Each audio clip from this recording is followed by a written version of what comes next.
Dans l'Ancien Testament, l'Esprit de Dieu s'emparait des prophètes pour une parole de révélation ou des héros pour une action de libération. Mais sur le Messie promis reposera l'Esprit du Seigneur. Ésaïe 11, 1, 5. Jésus rempli d'Esprit Saint, Luc 4, 1. Jean le Baptiste porta son témoignage. J'ai vu l'Esprit tel une colombe descendre du ciel et demeurer sur lui. Jean 1, 32, Luc 3, 21, 22. Et Jean 3, 34. Après le baptême, Luc mentionne 4 fois de suite l'influence de l'Esprit sur Jésus. Jésus rempli d'Esprit Saint revint du Jourdain, il était dans le désert, conduit par l'Esprit.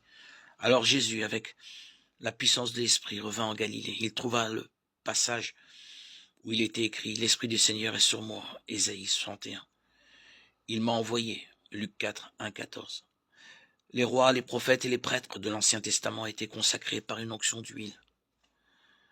Or, le Messie en hébreu ou le Christ en grec signifie celui qui a reçu l'onction de l'Esprit Saint, loin du Seigneur, Luc 2, 26.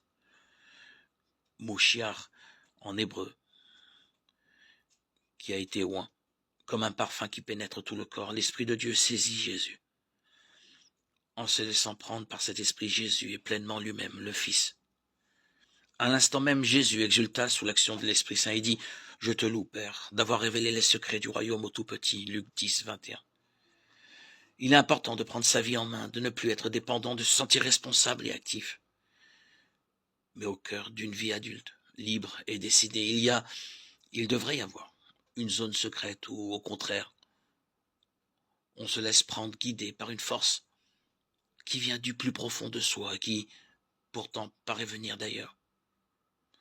En Jésus, l'Esprit est la source secrète et féconde qui irrigue son âme et sa vie. En cet esprit, il s'oriente vers le Père. En cet esprit, il va vers les hommes.